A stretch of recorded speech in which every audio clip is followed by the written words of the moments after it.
Well, this morning is the final message of our 5-week series titled Don't Give Up. The themes spring from a book by that same name, written by Pastor Kyle Eidelman. And like last week, this week, our launching point is going to be Hebrews chapter 12. And I read from you this morning, verse 1. Therefore, since we are surrounded by so great a cloud of witnesses, let us also lay aside every weight and the sin that clings so closely, and let us run with perseverance the race that is set before us. Well, this morning we're going to focus on running your race. I'm offering you 2 rules. They will enable you to run with perseverance the race that is set before you. As we talked about last week, this race is not likely to be a fun run. There will be obstacles along the way. Well, the first rule is this: one step at a time, just take the next step. Why don't you read that with me? One step at a time, just take the next step. And really, this is how you accomplish anything, isn't it? Anything that isn't done instantly. You take a step, then you take the next step, and repeat. My favorite business book has become a classic. It's titled Good to Great. It's written by Jim Collins. Collins set out to see what distinguished good companies from great companies. And one of the principles in the book reminds me of the cumulative effect of taking a step and then taking another step, each one in the same direction. In the book, he has us picture a huge, heavy flywheel. Now he has, in our mind's eye, this one here is vertically mounted, but it can be horizontally mounted as well. Imagine this thing 30 feet in diameter, 2 feet thick, and weighing 5,000 pounds. Now, your job is to get that thing moving just as fast as you can. And you know, the first push, maybe it goes just a little bit. But the next push, it continues and goes a little bit farther. The push after that, you just keep going, you keep pushing, and after an hour, it's made one rotation. But you don't give up. You don't give up. It's another push in the same direction, another push, and pretty soon it's going around 2 times in an hour. And you just keep on, and before you know it, the momentum breaks through and the thing is traveling on its own. And now you just add speed with every push. And no push is more energy from you than any other, but it's all in the same direction. And this is how you break through on momentum. A lot like that with taking one step after another. It's the cumulative effect that matters. You can see it in personal finance. If you're a numbers person, you'll like this next slide. If you invest $5 a day at 6.5% annual return, in 10 years you'd have $26,000. And if you kept it up, after 30 years, you'd have $168,000, just $5 a day. And if you had it for 50 years, you'd have $667,000. But that means to do that, you have to keep socking it away, right? Because if you stop after one day, you will have how much? $5. $5, right? Check. Take another step. For a big challenge, often we think we need a big solution. But the key is focusing on one step at a time. It's like that old adage, how do you eat an elephant? One bite at a time. Why do you eat an elephant? I have no idea.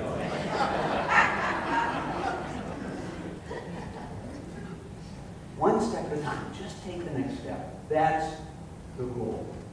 Now, in the interest of full disclosure, I should tell you, the first step is the hardest. We're often ready to give up because we're thinking of how far the journey will be. We're looking at that gigantic flywheel, and we're thinking, I could never get that thing spinning. We look at the size of that elephant, and we think, I don't even like elephants. We're intimidated by the size of the task. We're frightened by the thought of even taking it on. And it may feel too late. Maybe we've had good intentions of taking that first step for a long time. Our weight gets out of control. Week after week, we promise ourselves we're going to get on top of it. Good intentions, but after a while, it begins to feel like it's too late. There's a funny thing about good intentions. They can make us think that we're getting somewhere, right? Just because we intend to do something. But a good intention is not a first step. A first step is a first step. You might have good intentions of making things right with a friend or a family member, but until you actually have the conversation, you haven't done anything. Or you might have good intentions of affirming your love for your wife on your anniversary, but those good intentions will not cause her to overlook the fact that you forgot to get her a gift, or buy her flowers, or write her a card, or actually do something. If you linger in the procrastination zone, well, that's a way of giving up without saying, I give up. So good intentions are only good if we follow through with action. This means choosing to take a step again and again, even when the steps aren't easy. Now, I often quote the words of Jesus found in Luke chapter 9, verse 23. If any want to become my followers, let them deny themselves and take up their cross daily and follow me. The hardest part is the daily part, right? The everyday part. Take up your cross daily and follow me. The cross, as you all know, was an instrument of death for the Romans.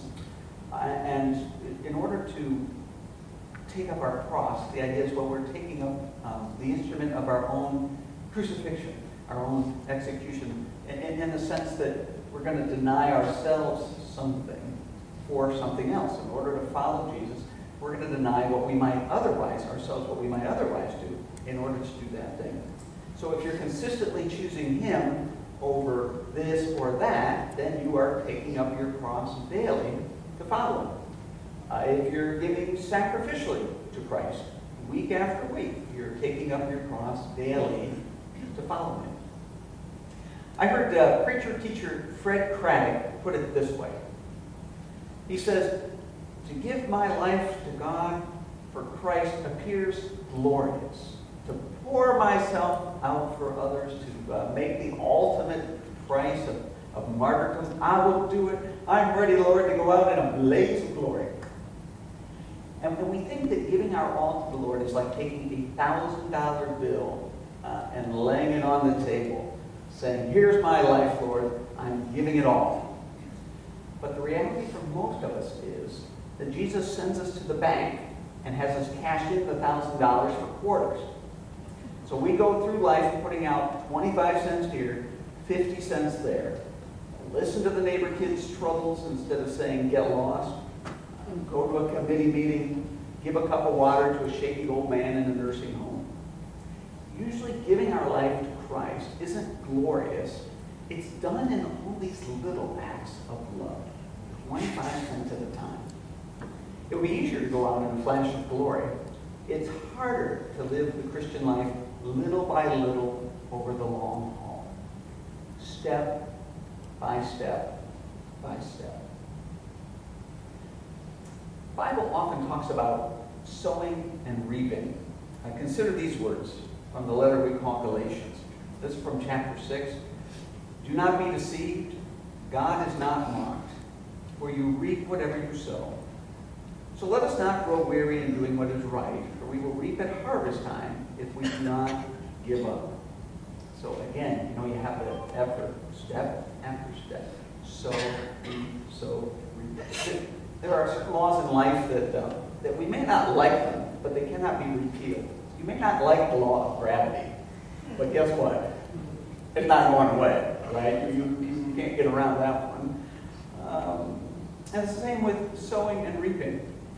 It would make no sense for a farmer to plant randomly. No farmer is going to call the seed company and just say, well, send me whatever you got. Just mix some seeds together and send them. The surprise factor might be fun if you were a gardener. But if you're a farmer, no way. You're going to be intentional about what you plant. Accidental lives may seem fun and spontaneous to some, but when it's harvest time, you may wish you'd put some time and thought into your future. Choosing the same way again and again, step after step, thought out in the direction that we're going.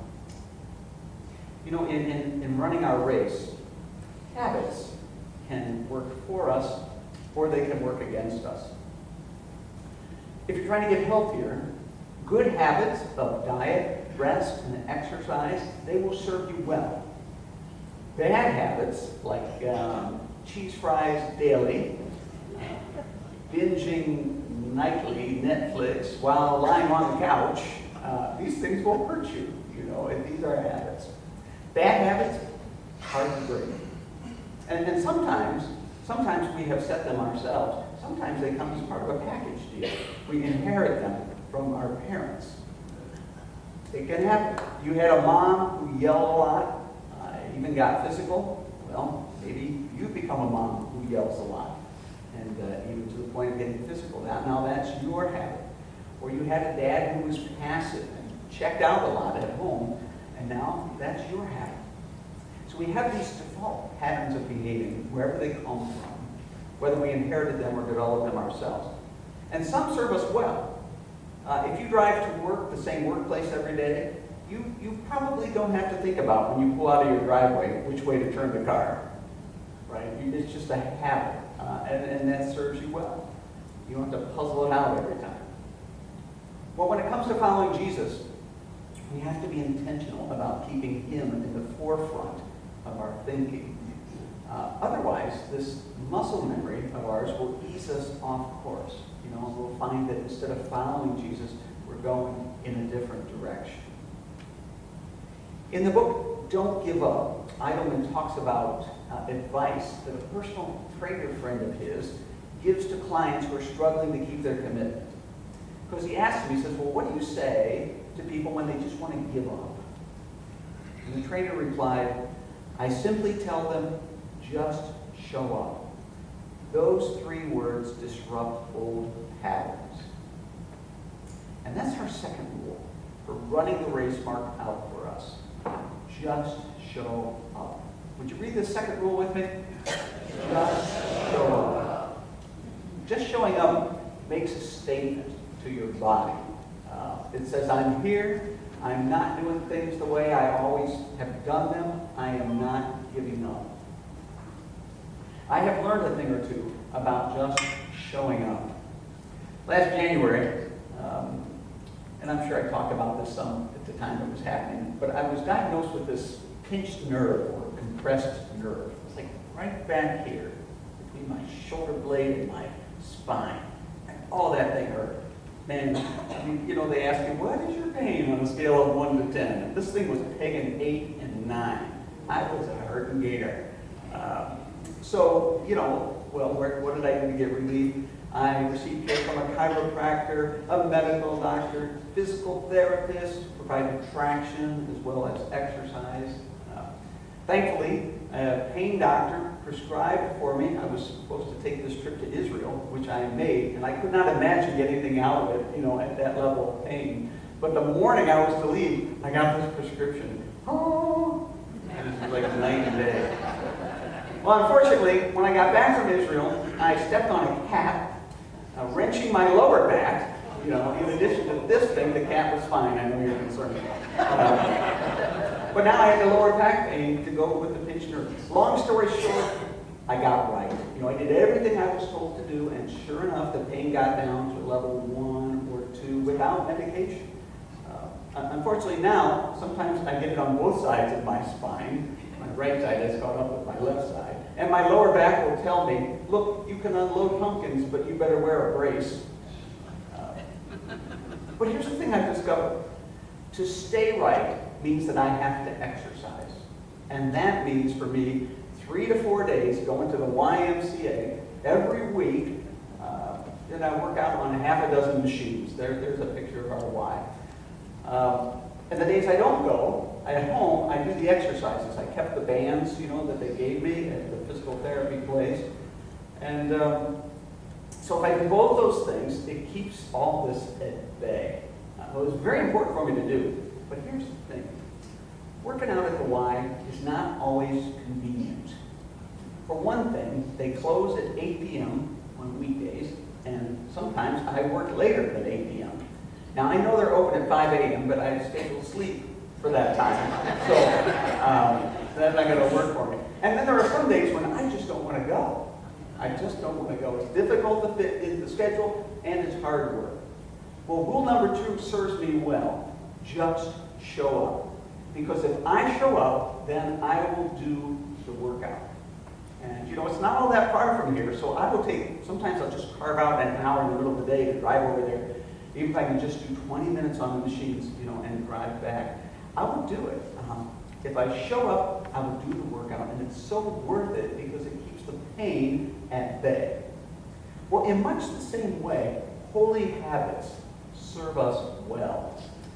Going to church, reading the Bible, praying, meeting with our small group, our community group. Just show up.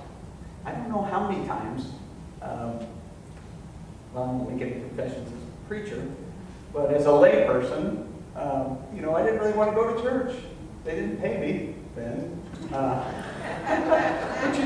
whenever I went, I got the same result. I was always glad that I had gone. Have you ever had this experience? You didn't? Anybody this morning? I'm not looking for a confession. They didn't really want to go this morning, but you came anyway, and by God's grace, you'll be blessed. And I know God is blessed by our coming and worshiping here. Just show up. We don't want to fall out of touch with God. A lot of pain results from running the race in the wrong direction. So it's worth making ourselves show up in all of these different ways. So, rule number 1 for running with perseverance, the race that is set before us. One step at a time, just take the next step. And rule 2, just show up. Now, last week, I had a little bit of fun with this idea of the runner's high, wondering if that was really a thing because I've never experienced it, but I don't run either, so that's probably why. But I got to thinking, is there something analogous to the runner's high when we're doing step after step after step?